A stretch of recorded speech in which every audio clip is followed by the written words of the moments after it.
राहुल गांधी की भारत जोड़ो यात्रा कश्मीर में खत्म होगी। कन्याकुमारी से शुरू हुई इस यात्रा में बड़ी तादाद में लोग शामिल हैं और कश्मीर तक राहुल गांधी के साथ चल रहे हैं। इस बीच जम्मू कश्मीर से हमारे ब्यूरो चीफ जावेद अहमद ने भारत जोड़ो यात्रा को लेकर छत्तीसगढ़ के स्वास्थ्य मंत्री टीएस सिंहदेव से खास बातचीत की है। दिसंबर के महीने से गुज़श्ता साल जो भारत जोड़ो यात्रा राहुल गांधी जी की क़यादत में शुरू हो चुकी है, उसका आखिरी पड़ाव श्रीनगर में कुछ ही दिनों के बाद होने जा रहा है। हालांकि करीब 3000 से ज़ायद किलोमीटर पद यात्रा में लोगों की शमूलियत कैसी रही वो भी तमाम नाजरीन तक पहुंचा है, दर्शकों तक पहुंचा है।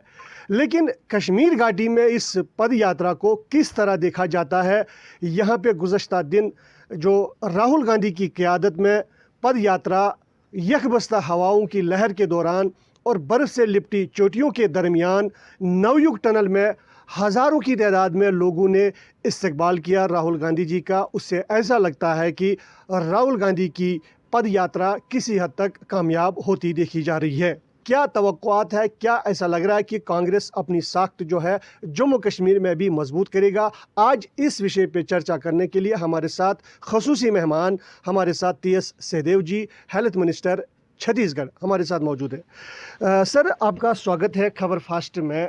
पहले तो आपकी इन हसीन खूबसूरत वादियों में आपका स्वागत है और ख़ास तौर पे आप एक आला ओहदे पर फाइज है। और क्या कैसे देख रहे हैं इस भारत जोड़ो यात्रा को जो करीब सितंबर गुज़श्ता साल महीने से शुरू हो चुकी है और आखिरी पड़ाव, आखिरी मरहले में आज जम्मू कश्मीर में दाखिल कल हुई है, तो कैसे देख रहे हैं आप इसको? जी, बीते वर्ष के 7 सितंबर को कन्याकुमारी से ये यात्रा चालू हुई थी और जम्मू कश्मीर के श्रीनगर में इसके समापन की योजना बनी थी। मकसद इसका देश के वर्तमान हालात, जहां संवैधानिक और प्रजातांत्रिक संस्थाओं को बड़ी चुनौती से गुजरना पड़ रहा है, देश में अभिव्यक्ति की स्वतंत्रता, मीडिया की स्वतंत्रता, यहाँ तक कि जो हमारे अन्य संवैधानिक संस्थान हैं, चाहे वो ईडी हो, आईटी हो, कार्यप्रणाली कार्यकाल जो हमारी एग्जीक्यूटिव है, उसके हालात हम देखें तो हर जगह यही देखने को मिल रहा है कि सत्तारूढ़ दल भारतीय जनता पार्टी और उससे जुड़े हुए जो आरएसएस की संस्थाएं हैं, ये उसे अपने कब्जे में लेकर और संविधान के प्रावधानों के आगे जाकर भी अपने आप को स्थापित करना चाह रहे हैं। ये देश की बहुत बड़ी चुनौती है और इन परिस्थितियों में देश में चाहे महंगाई की बात को देखें, चाहे बेरोजगारी की बात को देखें, चाहे देश की रक्षा और सुरक्षा के दरमियान हम इन बातों को देखें, महिलाओं के हालात को हम देखें, सभी तरफ ये देखने को मिलता है कि हम पीछे हो रहे हैं।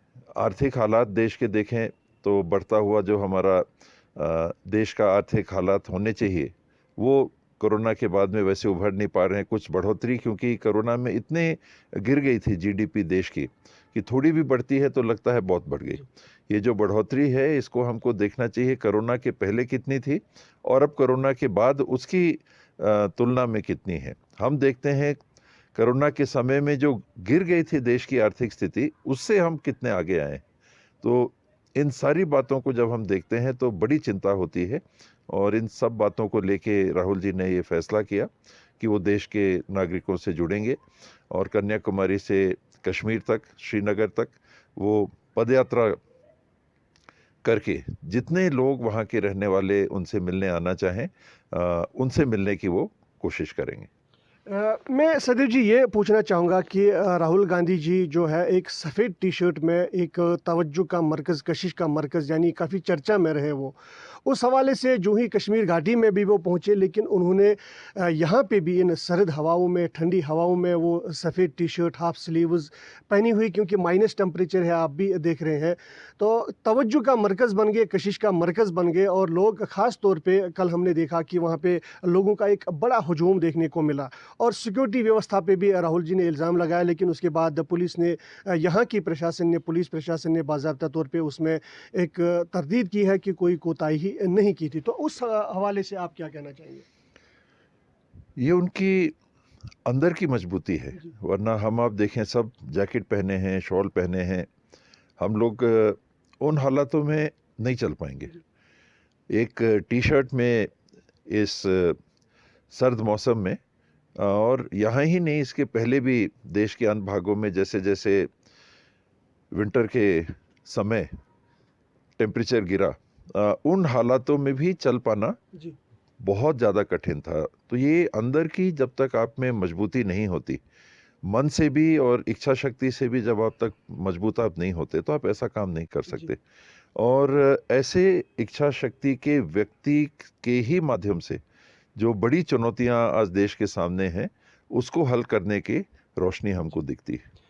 एक और बात मैं पूछना चाहूँगा सहदेव जी आपसे कि पद यात्रा जो गुज़श्ता करीब 3000 से ज़्यादा किलोमीटर तय कर ली है।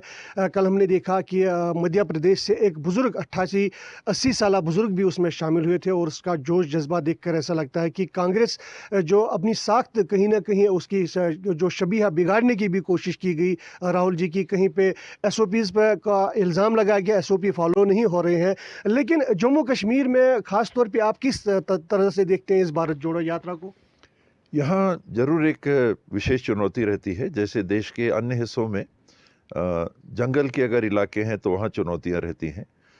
कहीं कहीं जी। कहीं नक्सल उपस्थिति देख सुनने को आती है, कहीं आतंकवाद की स्थिति सुनने को आती है। तो आज के दिन कश्मीर के हालात सामान्य नहीं कहे जा सकते, लेकिन फिर भी हमारे देश का हिस्सा है। कोई भी परिस्थिति हो, देश का कोई भी हिस्सा हो, उसमें कितनी भी चुनौती क्यों ना हो, अगर वहाँ के लोगों से आपको मिलना है, जी। आप उनको अपने हालात पे छोड़ नहीं सकते अगर आप देश के नेता हैं तो। कहीं कोई लॉ एंड ऑर्डर की स्थिति हो, कहीं कोई गंभीर हालात हो, तो हम ये नहीं कह सकते कि भाई वो तो आप अपने आप देखो।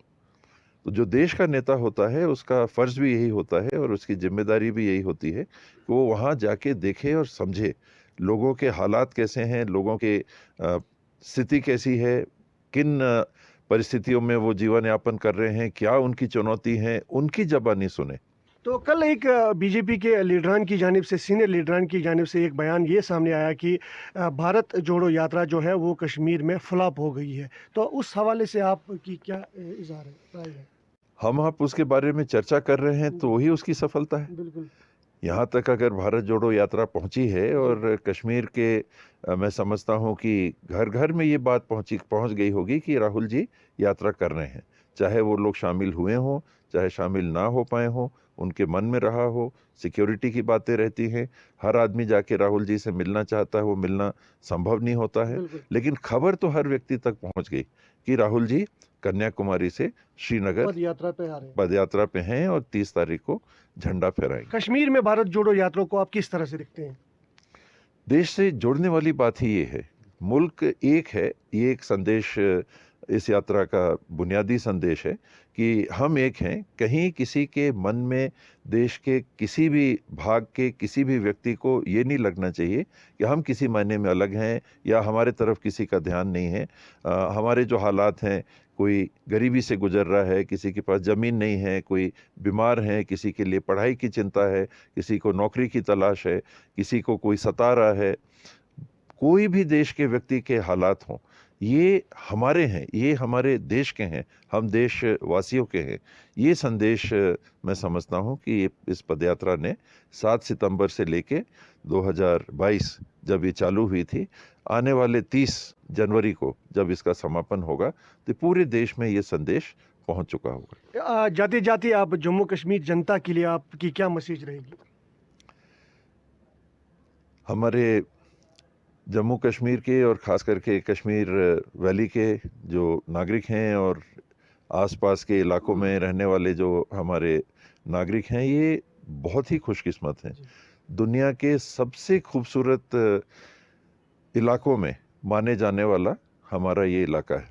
देशवासियों के लिए जो संदेश है, जो हालात हैं, वही कश्मीर के हैं और यहाँ जल्द से जल्द हालात सामान्य हो सकें और यहाँ के नागरिक भी अपने इलाके की देखभाल करें, देश की देखभाल करें, देश की रक्षा सुरक्षा करें, यहाँ की सीमाओं को मजबूती से बांध के रखें।